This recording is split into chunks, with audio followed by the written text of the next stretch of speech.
Okay guys, today we are going to be talking about graphing a quadratic when it is in standard form. So you can see that I have the equation for a quadratic in standard form in the top left corner. And what we have here is f of x equals ax squared plus bx plus c. So we are going to start with a function here that we want to graph. And we are going to use the example f of x equals x squared minus 2x and then minus 3. So we can see that our function is already in standard form. So I'm looking at the form right here. Here's our a, here's our b, and here is our c, or our constant. Now, the first step you want to do when graphing these by hand is to find the axis of symmetry. Now, the axis of symmetry is the x value of the vertex. Now, remember, we are graphing a quadratic here, so it's going to be a parabola, so we are going to have something like this. Okay, and that parabola is opening upwards. You could also have a parabola opening downwards. In this case, since our leading coefficient right here is positive, our quadratic will open upwards. And we are looking at the vertex, which is going to be at this point right here. And our axis of symmetry is what divides the parabola in half, making it congruent. So this would be our axis of symmetry. Same thing here, axis of symmetry. And it will always be x equals. So in order to find the axis of symmetry, we need to use the formula.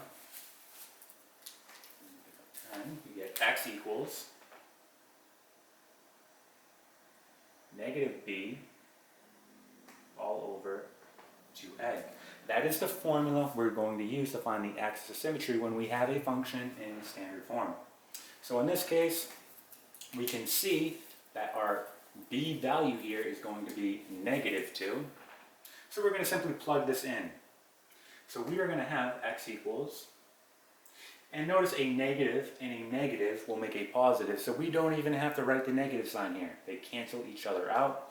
So we will have 2 over 2 times our a value, which in this case is going to be just 1. Again, and this will reduce to 1. So our axis of symmetry here is 1. So x equals 1.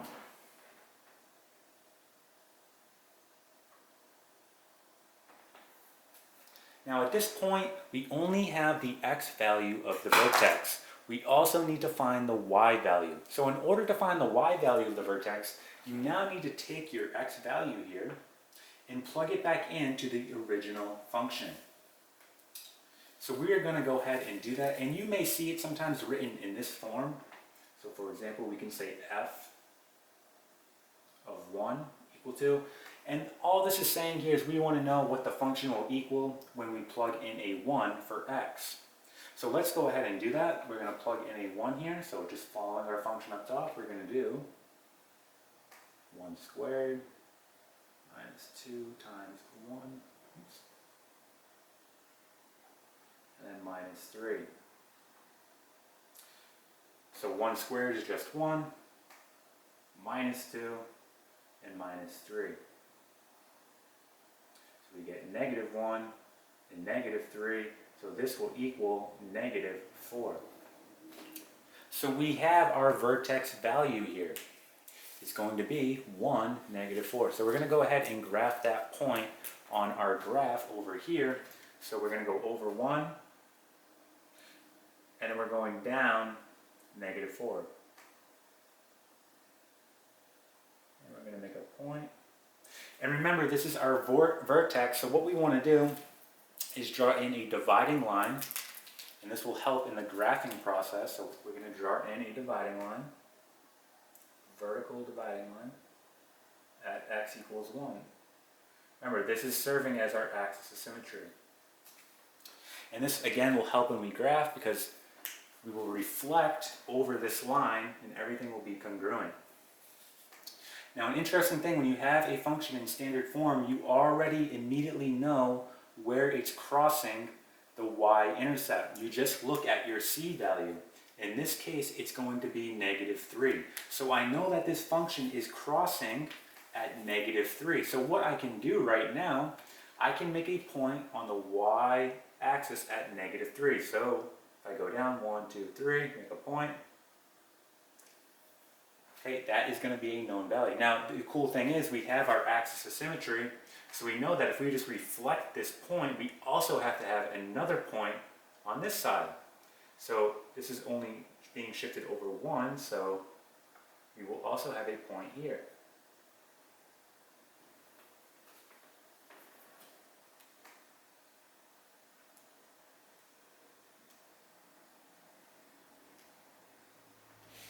Now at this point, let's go ahead and find 2 more points. So I'm going to pick a value of, well, I'm just going to pick -1. Let's see what happens when we put a -1 into this function. So again, I'm just going to write it like this. F of -1. Again, I just want to know what is the function when I plug in a -1 into x. So let's go ahead and do this out. We have -1 squared minus 2 times -1 minus 3. So -1 times -1 we know is just 1. And then -2 times -1 is going to be +2. And then minus 3. So then we have 1 plus 2, which is 3, minus 3. Well, this is all going to equal 0. So at -1, we know that the function will be 0. So let's go ahead and graph that point.